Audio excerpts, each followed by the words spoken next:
So I'm a member of the Center of Innovation for Aerospace, which is part of the Georgia Department of Economic Development. And for about the last 7 years, I've been working as the coordinator for something called the Georgia UAS Working Group, which is a very informal and very flexible group that meets quarterly with no membership fees, no dues, no bylaws. And we get together and we talk about UAS related activity all across the state. Today, this panel is going to talk mostly about software and sensors. And we have two panelists who are both experienced in the industry and very well qualified to give us some discussions. Our first panelist is, I'm going to go in alphabetical order with the Joshes here, is Josh Pruitt from Abroadened? It's Abroadened Horizon. Abroadened Horizon, there you go. And he's the chief pilot and also co-founder of the company. So he's an entrepreneur and a drone pilot and an all-around good guy. The next panelist is Josh Ziering. Yeah, from Kitty Hawk. And again, co-founder of the company, chief pilot, and very capable in drone operations and drone software. So with that, Josh, why don't you start and give us a little bit more about yourself, and we'll go from there. All right, thank you, Gary. My name is Josh Pruitt. Like Gary said, I work for a company and own a company called Abroadened Horizon. We are a drone services provider based in Atlanta. I'm a true freelancer. I have flown all over the world for the Chilean Park Service on Easter Island. I spent 2 weeks down in Hurricane Irma, worked for Nat Geo, done a lot of pretty amazing flights just as a one-man show, and I can speak to a lot of the public safety side of sensors because that is my background. I spent 7 years in fire and hazmat here in Atlanta and as well as in New Jersey. So any questions you guys have on that front, I'll be happy to answer. Oh, it's my turn now? All right. I'm Josh Ziering. I'm the co-founder and chief pilot of kittyhawk.io. We are a drone operations management platform. We help groups of people manage fleets of drones. We unify the mission, the aircraft, and the data to empower commercial drone operation. So in the wake of Harvey and Irma, companies like CNN powered their operations through us to help tell better stories. Companies like Travelers Insurance powered their operations through us to help get people's lives back together. And companies like Shell Oil did inspections with Kitty Hawk to make sure that they were getting the most efficient use of their machinery post-disaster. I've flown everything I can get my hands on for the last 15 years. I've flown 200cc gas aircraft aerobatically. I used to compete. I had a side job flying a Taco Bell chalupa blimp for the Phoenix Coyotes.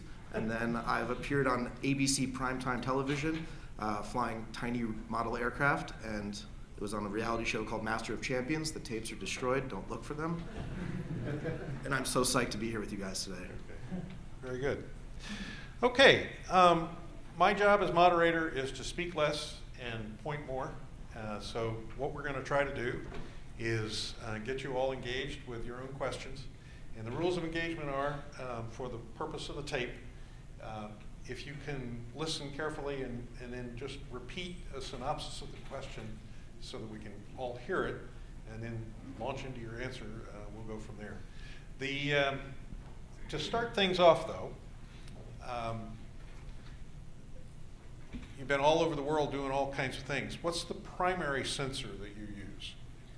Okay, so the primary sensor I use would just be a standard RGB camera. Okay. Just depending whether on your platform. Most people in here flying DJI platforms, yes. Show how many of you guys actually fly before we get started then? Okay. Ooh. Everybody's 107 or just hobbyists? So Okay. Pilots in it's here. a lot. It's a lot more than I expected. Okay. Mm-hmm. So you guys then, how many of you pilots fly DJI? The majority of you guys. Okay. Phantoms, Inspires. Anybody flying a 600? Anybody flying the 210? Anybody? Okay. So yeah, the main sensor I fly for the majority of my work in production work is an RGB camera. So I fly the Phantom 4 Pro, and then I fly the XT, or excuse me, the XT on the Inspire. How about you, Josh? So I luckily am retired from flying. I spend most of my time instructing my team how to fly. One of the things that we believe at Kitty Hawk is that everybody on the team needs to be a pilot. So you can sign up as a support engineer or a salesperson. By gosh, you're going to learn how to fly. So we like to use the Mavic as our training platform. It's really approachable and easy, and we use the stock camera, but it's not uncommon for me to talk to people every day that are using LiDAR, FLIR, or various other types of sensors. Okay. So Josh, if you could, to expand your operation, what would be the next sensor you think? So I have the Zenmuse XT, the FLIR camera. There's several different models available, but I use that mainly in public safety consulting, showing law enforcement and fire departments what they can use it for as far as search and rescue, overwatch on large-scale fires, there's hazmat applications. That for me is an indispensable sensor when you get outside of production work with drones. I think the first step most people take is going into thermal with an XT. Okay. Anybody, either of you have any Can I follow experience? up on that Sure, a sure. little bit? So Josh, you did fire, right? I mean, That is my background. You have a lot of background in this. For those of us who don't know, because when I see fire, unlike you, I run the other way. What is the purpose of having an infrared camera? Like, what's the most general use case that you can use that for? So think about on large-scale fire ops, where you're going to be monitoring from like an overwatch position. What's an overwatch position for those of us who don't know? So just basically putting a drone up to see the bigger picture, see the incident as a whole, instead of just micromanaging from the ground. You now have a broad picture from the sky. So you would use the XT or the FLIR in looking for hotspots, monitoring temperature changes. You can actually read smoke based on the heat signature with an XT. And then you get into some more technical aspects as far as hazmat goes, or if you're looking, take it away from public safety, if you're looking for standing water on a roof, XT is a great platform. If you're looking for on solar panel inspections, if you're looking for hot spots on certain panels, instead of walking each individual panel, do an orthomosaic map with an XT camera, a huge thermal readout, you can easily pick out hot spots and know, okay, panel 256 has a hot spot, panel 305 has a hot spot. So yeah, FLIR, I think is the way to go as far as your next sensor. If you guys are considering sensors, depending on what you're going to do with your business, thermal is probably the next step. Okay. All right. With that, I'll start looking at the audience. Way in the back. Just curious, I work in marshes, and one thing that I've been kind of curious about those sensors is how accurate are they for measuring, say, just ground temperature? So depending on what model, and just to clarify, he asked the question about how accurate it would be for measuring ground temps. Depending on the model you go with, FLIR makes just a regular FLIR camera, and then they have an advanced radiometric. The standard FLIR just gives you a center point temperature that then you would go into FLIR tools or other software to get your range of temperatures, whereas the radiometric, you can touch on the screen and get an exact temperature reading for what area you touch, and you can do that with multiple areas. And what's in price difference? What do you think? So you're looking at from about an $8,000 camera on just the standard XT to close to a $15,000 sensor if you go to the advanced radiometric model. Is it possible to do temperature mapping with it rather than? It is. That is kind of the new thing when it comes to thermal. The Raptor Maps is a company that has finally figured out how to map thermally, as well as Pix4D has the option to input thermal data. That's something that's fairly new, as in like the past 6 months, that it's actually being done efficiently. The first company was Raptor Maps, and then the second one is Pix4D. Okay. Anybody else? Yes, sir. Neither of y'all have much experience creating topographic maps, and if so, how is the technology developed so you can cut down on distortion from like vegetation? Because I've seen a lot of reports out west where there might be a bad quarry that they did an accurate map on, but especially around here in southeast with all the grass and trees and shrubbery, how accurate can those topographic maps be? So I can't speak too much to the mapping side of things. I do a little bit in that sector, but not very much. I know it's not a perfect science yet. Photogrammetry itself is not a perfect science, because your data is only going to be as good as the data that you acquire. So the better your pictures, the better quality. But again, I can't really speak to the accuracy of topographical maps just because it's not my wheelhouse. Okay. I'm bullish on the technology. So when I think about what unleashed the drone revolution, it was Nintendo Wii making really cheap and affordable accelerometers, and then phones taking those and turning them into gesture-based functions, and then it followed down into drones. Well, if we look today at LiDAR is super expensive, and it's kind of an imperfect science. But with self-driving cars on the horizon and them having a lot less regulation to their proliferation than drones do, I'm psyched that we're going to have the miniaturization and scale of economy to be able to have plentiful LiDAR on a drone, and it's going to be super light. So when you're talking about, well, maybe topographical maps don't need to be photogrammetry, maybe they end up being LiDAR. That's a really good concept for what could we have 5 years from now. I'm psyched. I'll jump back in on that. Josh made a good point as we're talking about LiDAR. There aren't really any DJI platforms specifically outfitted for LiDAR right now other than the M600 and the S9, the Spreadwing series. But again, as the price of LiDAR comes down, which it has exponentially just in the past 6 months, you'll start seeing more and more applications come out from that sector. So that might be something to think about. Maybe photogrammetry is not the best way to get the most accurate topo you're looking for, but as LiDAR solutions start becoming cheaper, that might be an area to start exploring. Okay. Yes, sir. When both of you started off, did you initially purchase your own drones, or did you have individuals come in and already have the drones? So when I started off, I bought this radio control airplane from China and proceeded to take it to the park after putting it together, turn on the motor, told my brother to throw it, and watched it blow itself into 1,000,000 pieces. I repeated that process between 50 and 100 times until I finally was able to get a flight off without destroying it. In terms of the way I learn, I'm just a hard-headed idiot. And today, when I teach people to fly, it's a huge advantage because they get to go home with the thing still in one piece. And my old adage used to be, if you're not crashing, you're not learning. But today, I think that it's so approachable, you should be able to get somebody to teach you to fly and have your stuff all in one piece at the end of the day. So I'll touch on what you said. My first drone was a P2 Vision, and I just bought it outright. I think you're asking as far as like maybe starting a business. Right now, at least across the industry, there's no companies that are really leasing the technology, but I think that that's the way things are going to go, that as you start a company, you'll just lease a drone because the depreciation, the technology changes so fast and they lose value so quickly. But yeah, when I got in, I bought my first platform as a hobbyist, and it just kind of snowballed from there. One of the things that we're seeing on the kind of management side is I call it the two-prong approach. So leasing is about to be very popular. You're going to be able to rent or lease a drone, but also now you can get hull insurance for your drone. So you can rent it, insure it, and if you pound it, you don't have to pay for it. So this is a great model. I wish this existed when I was learning how to fly because, yeah, there was no insurance. It was just hope for the best. Yes, sir.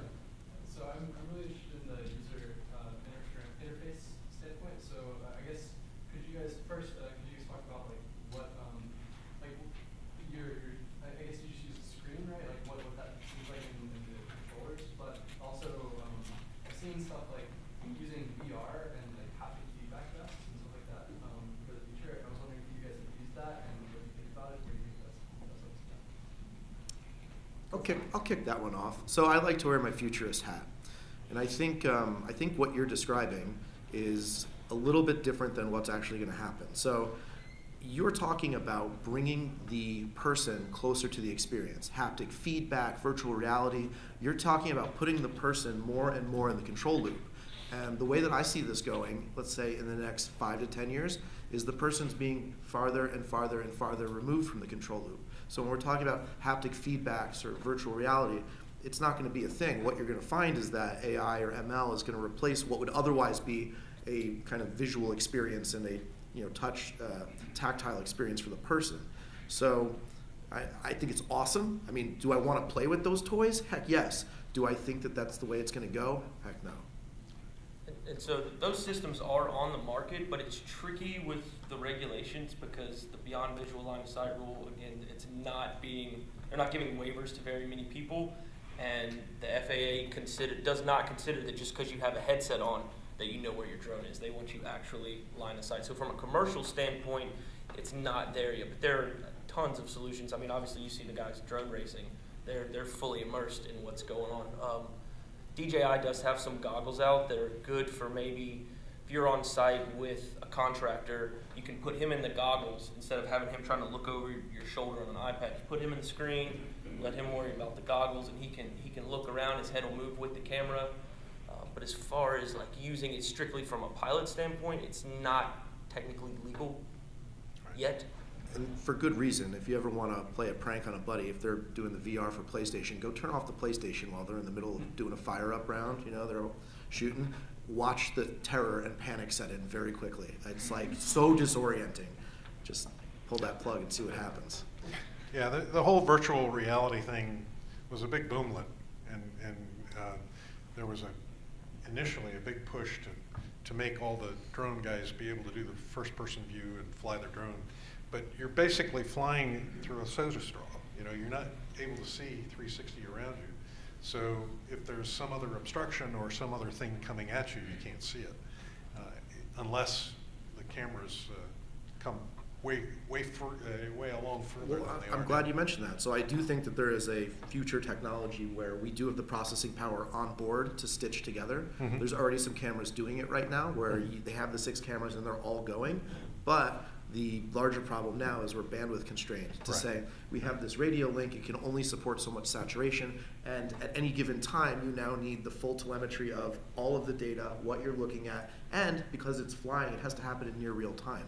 Any latency is going to be potentially dangerous, and if you're flying right under the bridge, if you're not really below the bridge, by the time you get to the bridge, you're in real trouble. Right. That's exactly right. Okay, yes, sir, in the back. So I have a question about software and sensors. When you go out to a job site using Pix 4D, if you are not a survey expert, how do you collect the data and present it to your clients in a way that is useful to them? So if your client is needing that accuracy, then you have to work with a surveyor.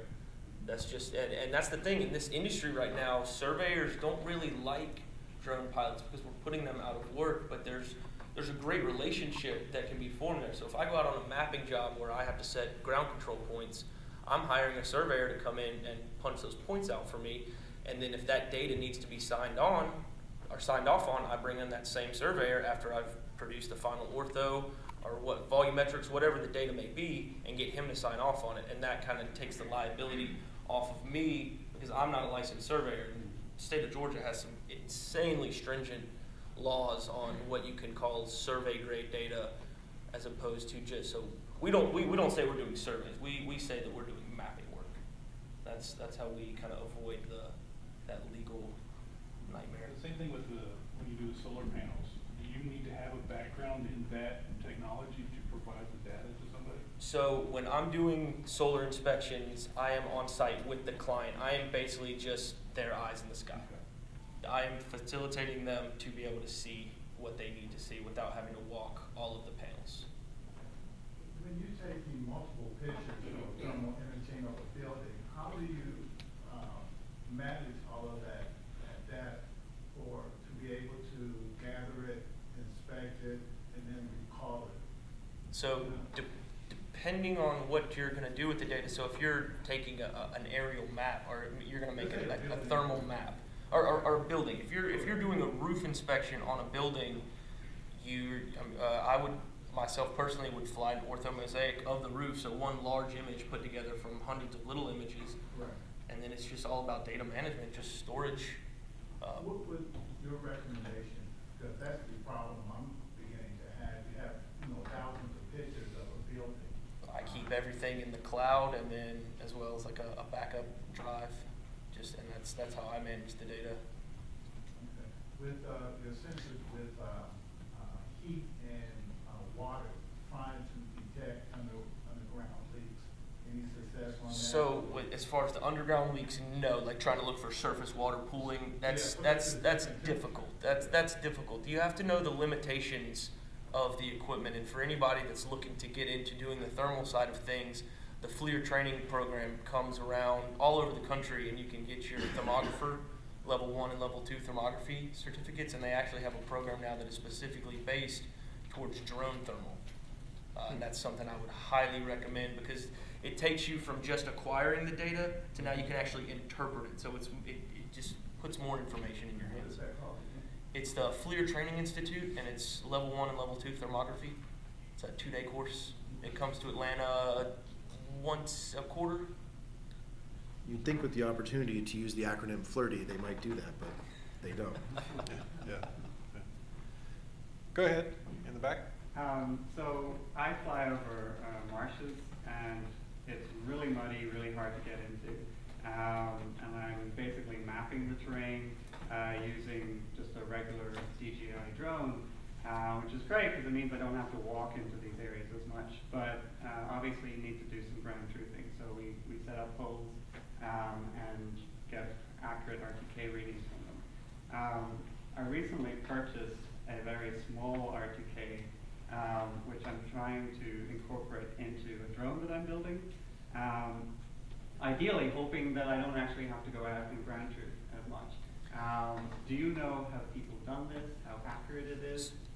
And why don't you go over what RTK means for those of us in the audience who don't know? Right. So, you're going to put me on the spot. So, Of course I'm going to put you on the spot. That's what I do. The drone-based RTK that's more about knowing the exact position of the drone.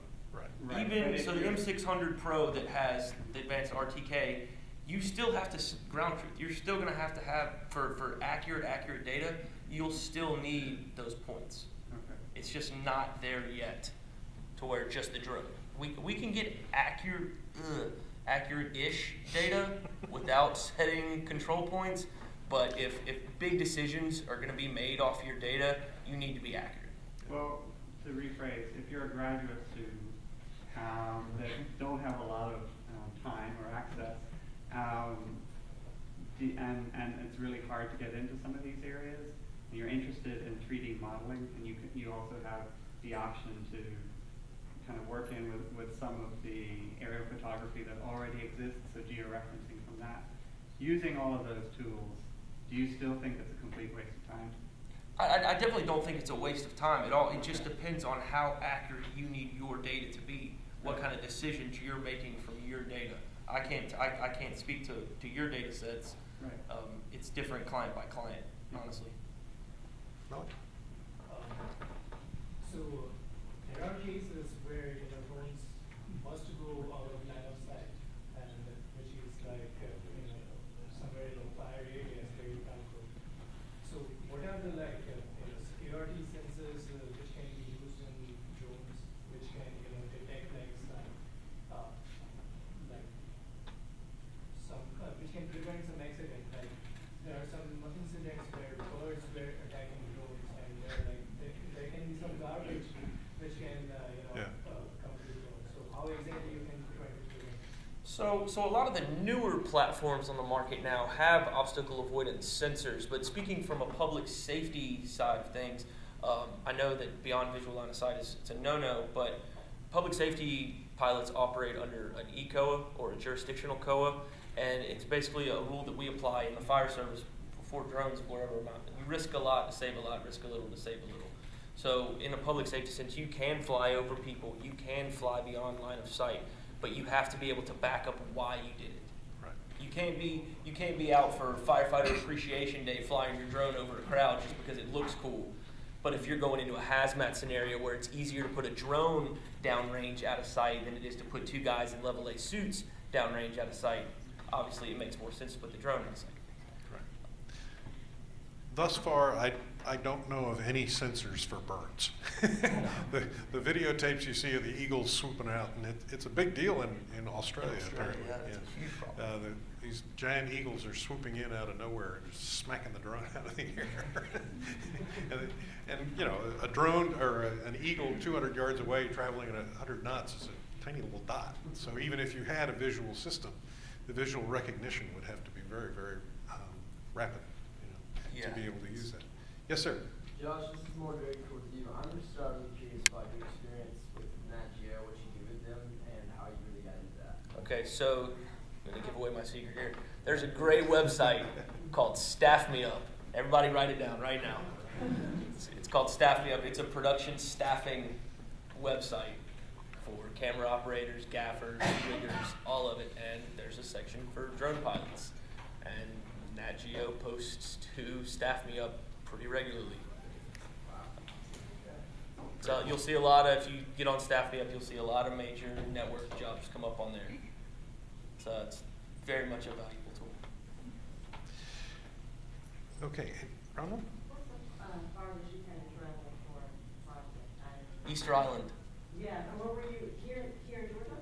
Okay, so my company started while I was traveling, actually. I bought a drone to go spend a year in South America, taking pictures, taking video.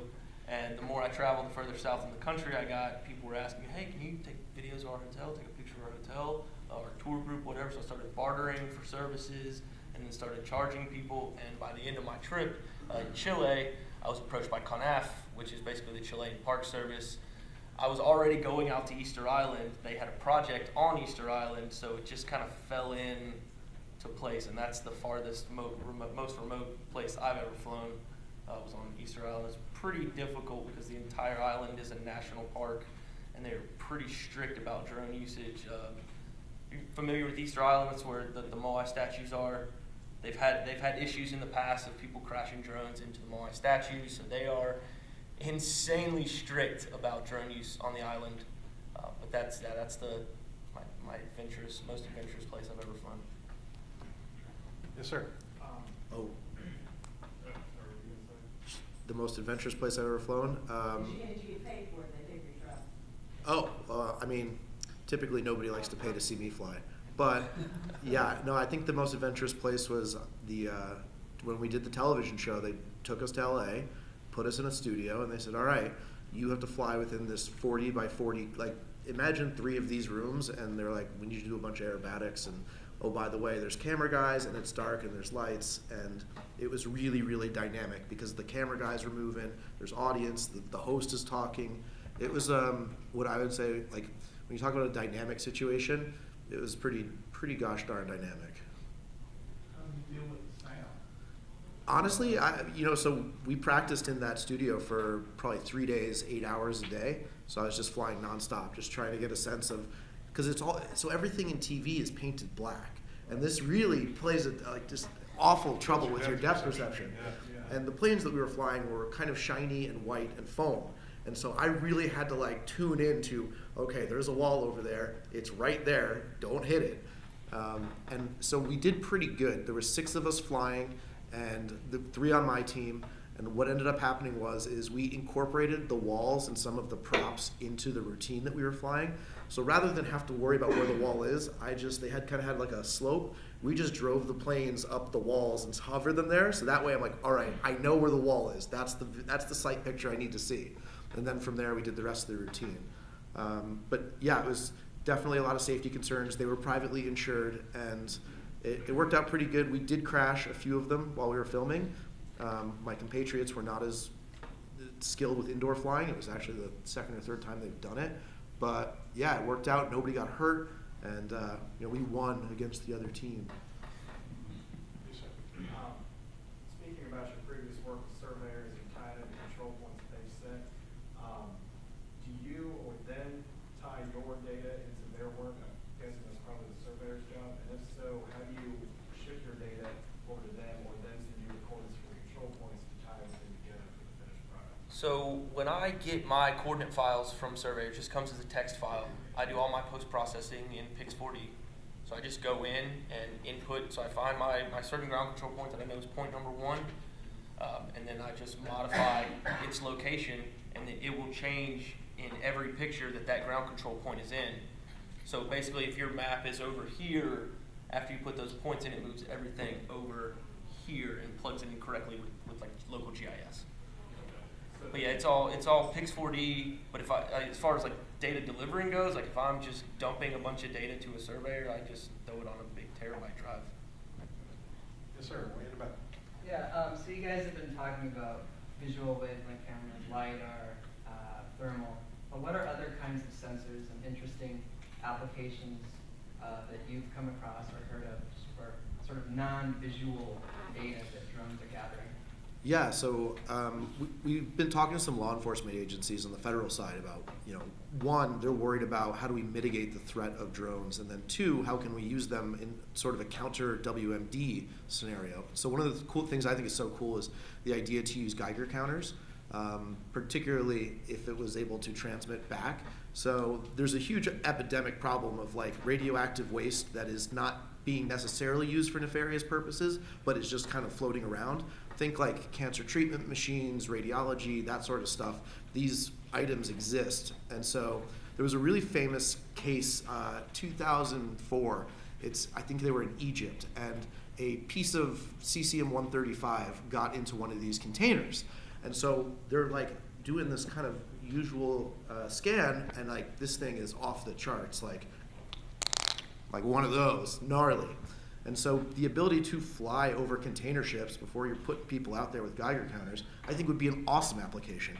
You can also just apply this for any sort of chemical weapons. Boy, wouldn't it be nice to get the parts per million of what's in the air right now? And so being able to do that without putting a person near it is awesome, and I think it could have helped in a lot of these scenarios. And as time approaches infinity, despite it not being terrorism, we're gonna have more and more of these problems where there is, let's call it hazardous materials, right? Is that the term? All right, so to speak on what Josh says, it's definitely already being done. Are there any public safety guys in here at all? Any? Okay, so Ray Systems is a large company that makes hazmat sensors, and there is an operation out of Pueblo, Colorado. It's a training facility called CERTSI. It's owned by the 7 major railroads. It's for all your surface training and rail training when it comes to hazardous materials. They train hazmat teams, law enforcement, fire departments, and some other organizations, private side.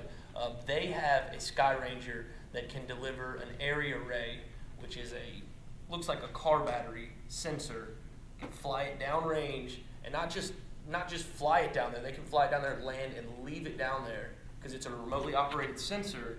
And so you put 5 of those around a large-scale incident, and you're monitoring.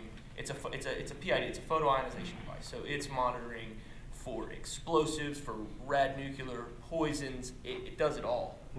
Those systems are already being applied. That's the largest one that I know of. I know Ray Systems has some other integration for like the M600, for different Geiger counters, multi-gas meters, and that's again for more the public safety hazmat side of things. Yes, sir. In dealing with public safety, have you guys had to work out issues of data management, specifically photos, videos, I'm thinking on body cams, backup, things for litigation requirements? So that all goes from it takes it away from the public safety's hands, and that actually goes into like your IT department for your municipality. That's where you build that relationship. Once your UAS program is established, they probably need to be a part of it again for your data management, because it is a lot of data depending on what you're doing. If you're doing crash site reconstruction, there's going to be a lot of images, and that data could potentially put somebody in jail. People's lives could be on the line. So it's something that needs to be very secured. So have you worked with companies that kind of piggyback on your services to provide that for public safety? Or? No, I have not personally. We deal with this problem every day at Kitty Hawk. We have a lot of law enforcement customers, as well as some critical infrastructure and energy customers, where they're subject to Department of Homeland Security audits, and as well as FOIA. Some of them are subject to FOIA, so Freedom of Information Act. The problem, and it's this fine line of, well, what do we store? How do we store it securely? And then above and beyond that, what don't we want to store? Because if we get FOIA'd, we have to deal with getting all this out and sending it out, and what do we want to make sure that we're not putting on the servers? So this is a dance that we deal with every single day, and we're working kind of vigilantly to make sure that we're going to have answers for, well, we want to keep all this, how do we do it securely, but also we don't want to keep any of this, how can we still make use of this information? Right. We just recently did an exercise with the Georgia Public Safety Training Center where we brought 20 local law, Georgia-based. Yeah, that's right. And that was a topic of conversation.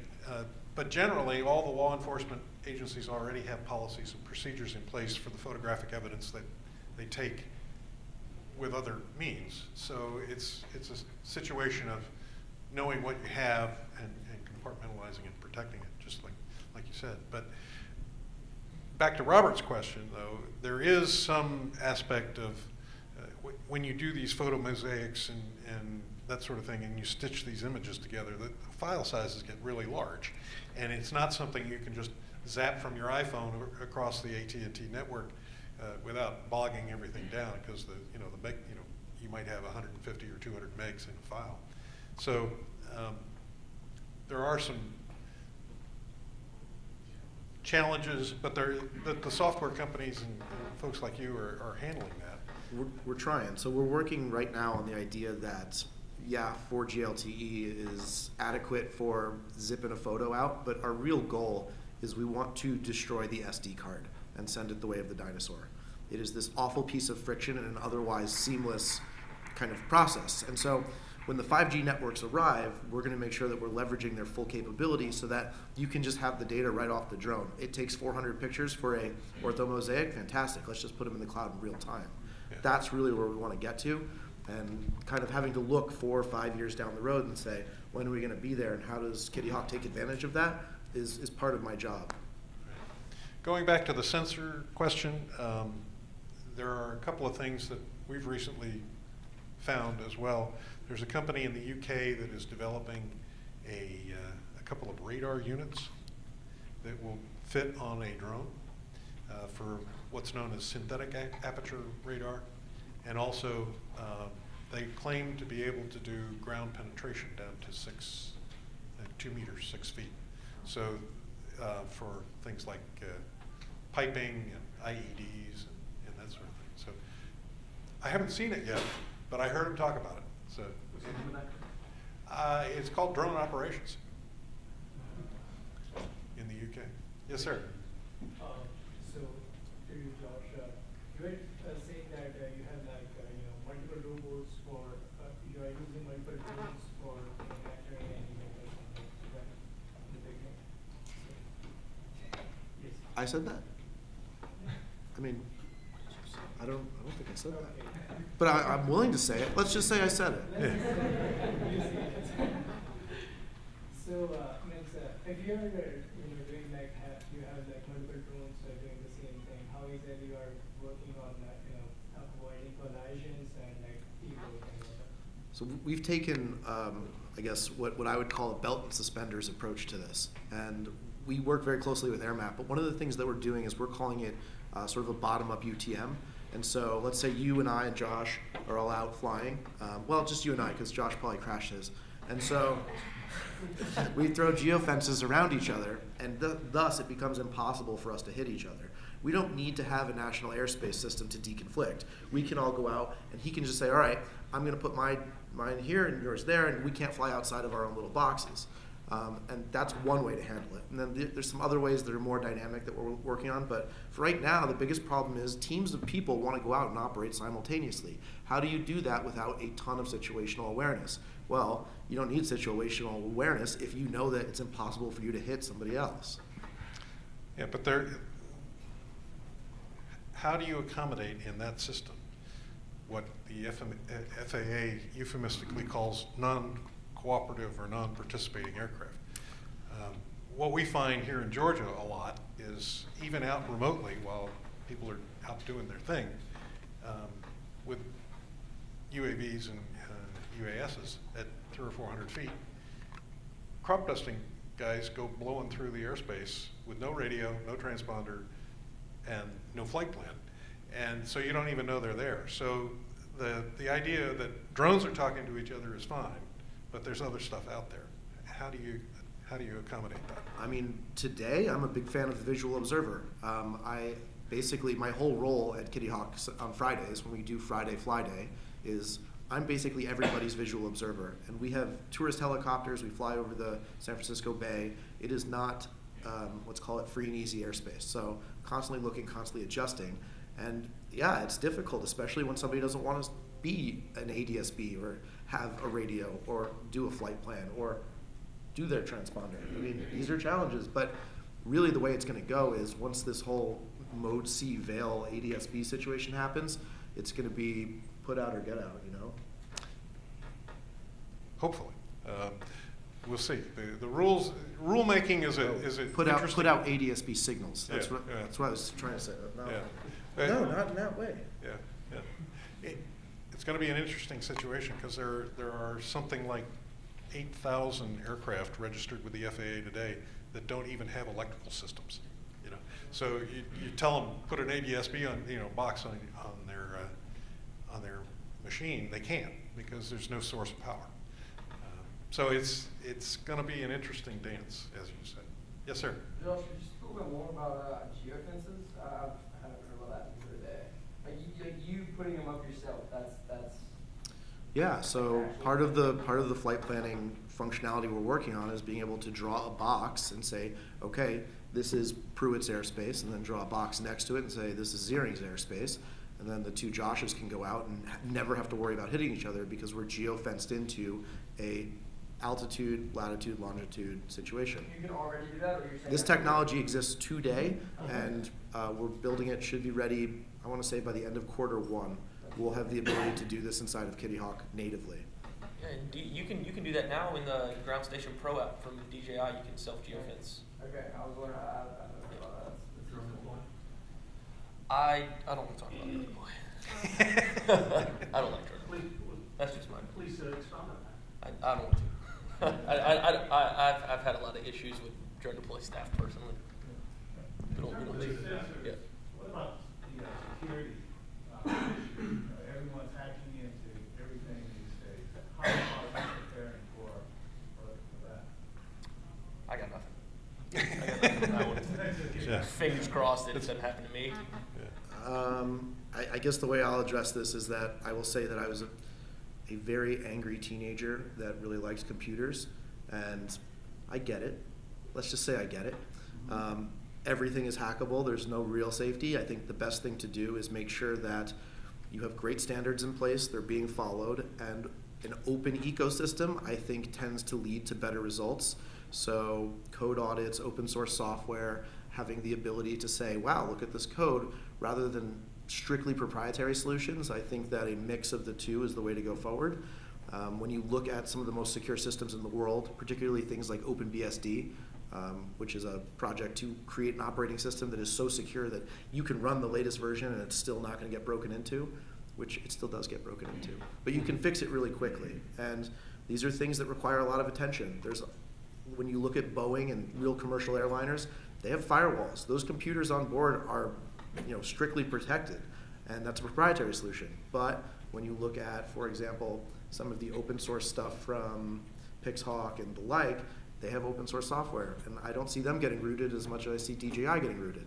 There's no magic bullet, there's no right answer. It's a cognizant, coordinated effort by industry to address security concerns as a whole. Thanks. Okay. Does it make everybody feel better? No, yeah. I guess this is for Josh and Josh, okay? How long does it take for a pilot to train? And let's just say the average dummy, okay? How long does it take for the average guy to train for he's qualified, first of all, and he can actually go out and do missions, say when they're coming? That's tough. Cause I think you got to fly every day. You got to train. You got to train every day. You should never stop. You should never stop trying to learn more about these platforms and how to get better. I had no aeronautical background before I took the 107 test, and I studied for 4 months, and it was difficult. For me, it was difficult. But I try to fly a little bit every day, or try to do something drone related every single day aside from my normal working. Try to do something to benefit myself and therefore benefit my business. But I think I could take you out and have you flying competently in a couple afternoons. So one of our largest customers, Travelers Insurance, is training up a team of hundreds of people that is going to, like the gentleman said earlier, take people off of roofs. They're doing claim adjustments, and they're teaching novices how to fly. They're doing it in about a week. But if I can regale you with a story, so my co-founder, prior to meeting me, had never flown a drone. And he learns how to fly on this DJI Mavic that we got, and oh man, he is just he is ready. You can throw anything at him. He is a bad Billy operator. Until one day, Friday Fly Day, we're out on this roof in San Francisco. We like to go on this, in the kind of the middle of downtown, we fly off this roof. And all completely Part 107 legal, the Class G airspace. I'll take your word for it. I gotta watch out. I got people looking. Yeah. And so it's super windy, and we're flying, and the drone is like tilting into the wind. He's like, wow, this thing handles really good. All of a sudden, this voice comes out of the phone. It goes, attitude mode.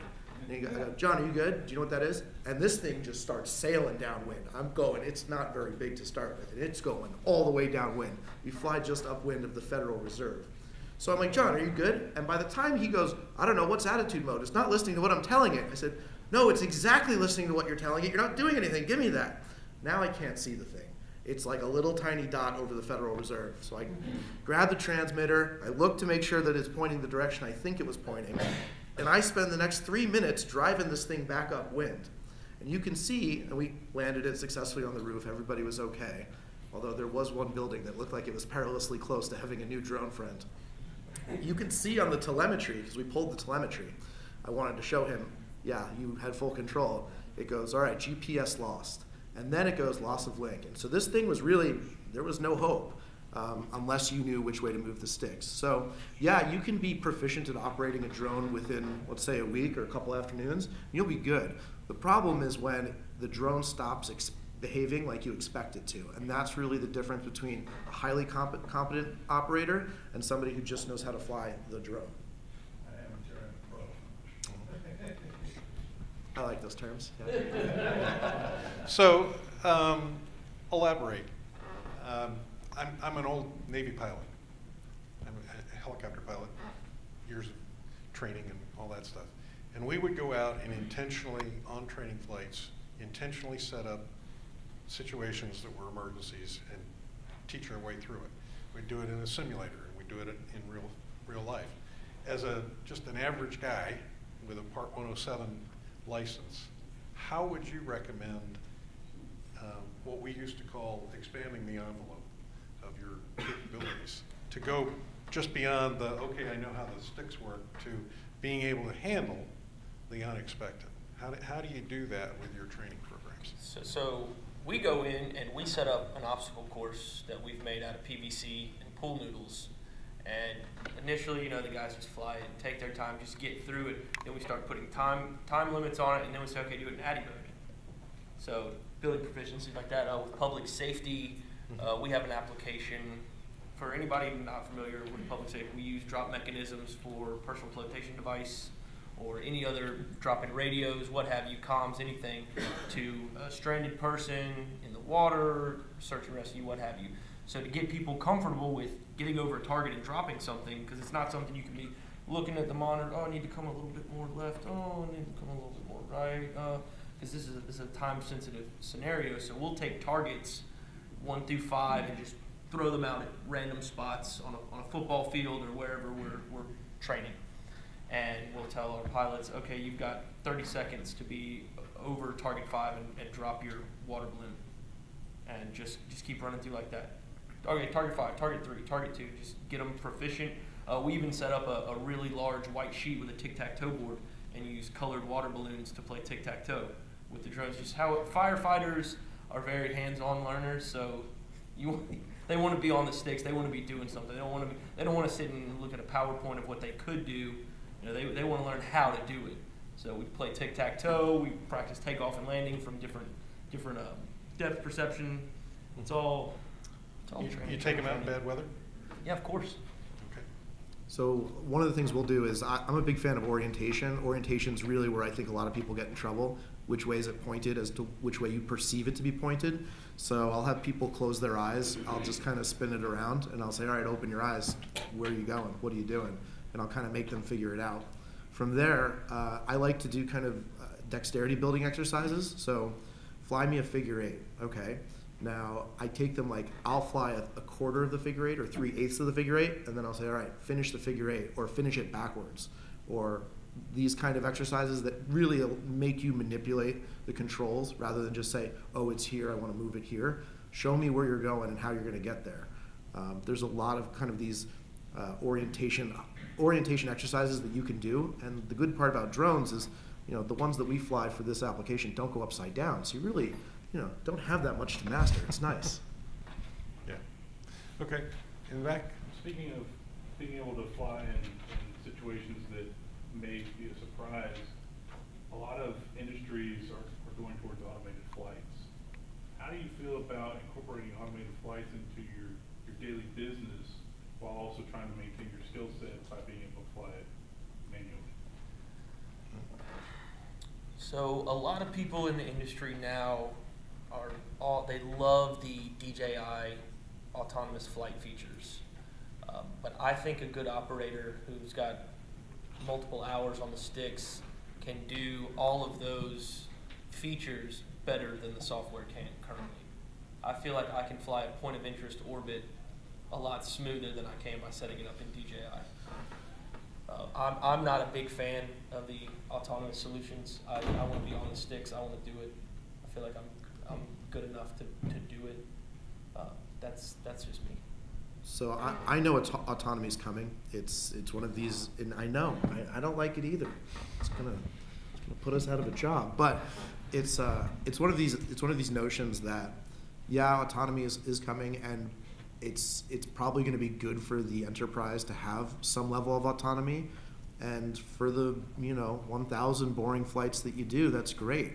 But when you're flying that Ferrari dealership and the autonomy ceases to work, and you're headed towards that 450, or whatever the heck it is, I don't know Ferraris that well, you really want to be able to have the skills to back it up, or at least have the systems in place to make sure that you can recover gracefully. And so I think there's a lot of good decision making that comes in with autonomy. You need to be able to handle failure gracefully. And so you kind of work through the idea of maybe it's less about operation, maybe it's more about decision making. And you can work from there to say, all right, we've mitigated almost all of the risk possible, but if it's a really important job, you better stick somebody in there who knows what they're doing. Mm-hmm. Yeah. That's a good point. Yes, sir. I want to ask you about your app itself.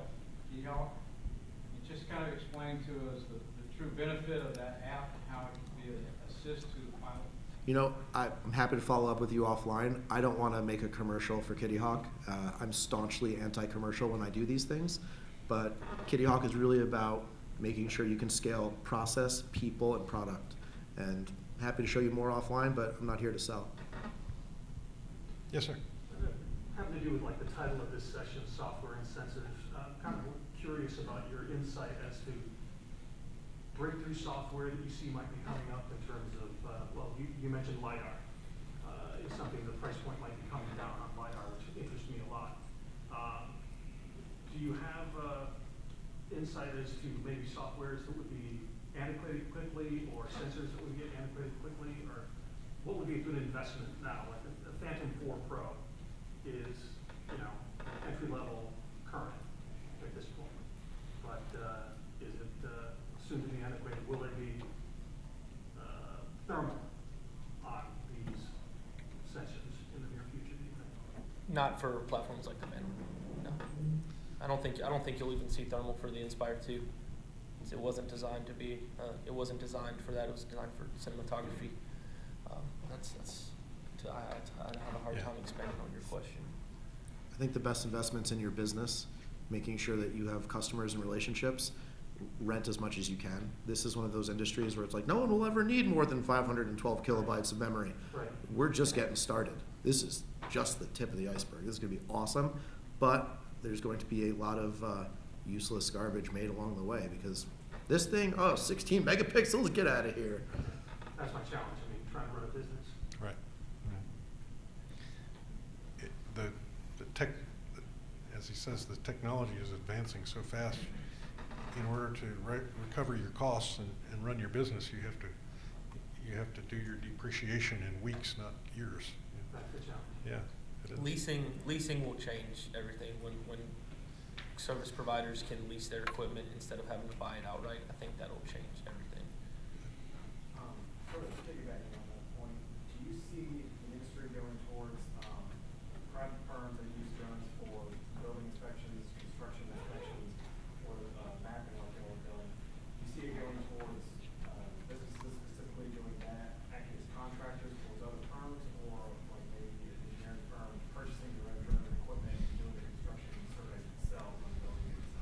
think it just depends on the individual business as to whether or not they want to bring it in-house or hire a contractor. I think that's just business. There's some, like Nike outsources all of their marketing. Right. It just depends on the business. We've set up a lot of clients that we initially started as their service provider, and now we've moved into more of a consulting role, setting up their own in-house program. It's just that is definitely the way things are going, but I don't think you'll see drone service providers disappear. One of the things that we see at Kitty Hawk is there was a lot of contention as to whether it's going to be outsource or in-house, and we're seeing a big move towards bringing all the drone operations in-house. Yeah. I think your answer though is pretty good. That it's the size and the scale. I mean, at the working group, we had a construction company come. They got into it just kind of experimenting, and within a year they had 13 pilots and 15 machines, and they're going all over the state doing their own drone services. So it's going to be a mixture, I think, for a while. Yes, sir. What do you think the current software and sensors are lacking with respect to drones, and what kind of future advancements do you like to see in software and sensors? I think they're lacking probably a decimal point being moved over to the left and a fat pipe to move all that data into the cloud. That's my biggest thing. I would have to agree. I think cost and then the crunch when it comes to data are the two biggest concerns as far as software platforms and even sensors go. Again, the LiDAR is slowly but surely becoming cheaper and cheaper.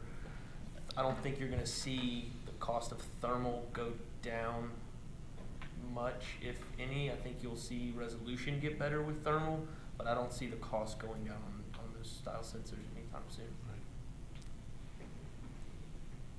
Yes, sir. So with the cost being so high, if you opted to get into the thermal industry and make that significant investment, with it being so expensive to get into, does that tend to lead to less competition?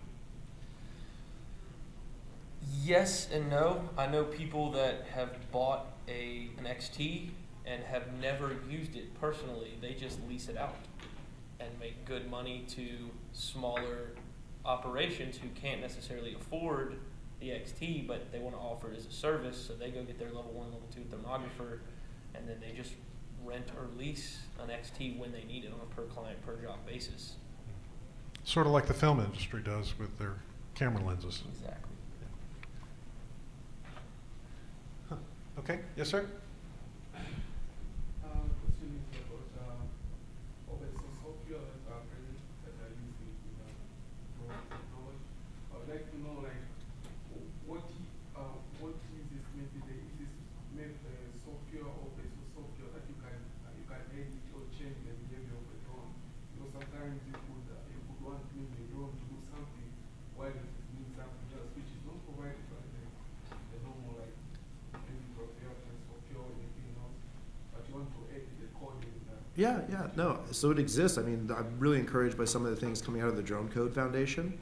I think they're doing some interesting stuff. I don't know if they're ready for what I would call prime time yet, but there's certainly enough corporate backing from big companies that they have the opportunity to really put up a good showing.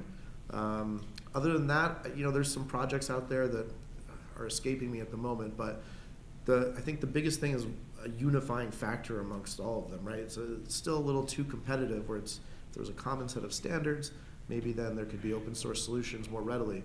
Think of the internet, right? We have TCP/IP, but how many different network cards exist? How many different stacks exist? There's a lot of opportunity for open standards to create private competition.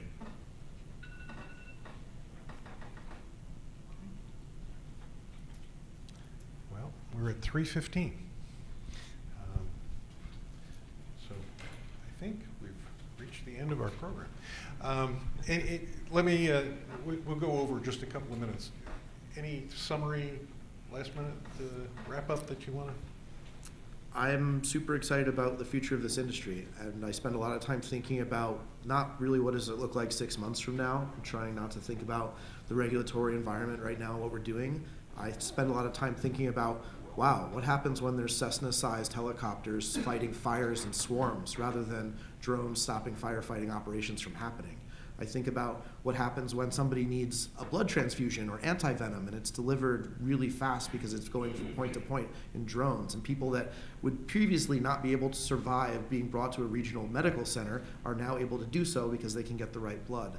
I think about what is this industry going to be when it stops being so cool and shiny, and that's really where I spend a lot of my time and energy, and I'm excited for it. I'd have to agree. I'm really excited about the future of this industry. I've only been in the industry for about 2.5 years, but I feel like I've come a long way in 2.5 years and learned a whole lot, and it's from coming to conferences like this and sitting in on panels. I learn more from you guys than I do, I feel like, I give out. So yeah, I'm excited on what the future holds, and you know what the next big thing in drones is. I genuinely hope it's not total autonomy. Autonomous? Autonomy? Yeah, autonomy, there's the word. I genuinely don't want to see that happen because that puts me out of a job, and I love flying. But yeah, thank you guys for sitting in on this panel with us. Thanks for showing up. If anybody has any questions afterwards, I'd be glad to chat with you guys. Have a great day. Thank you, Gary.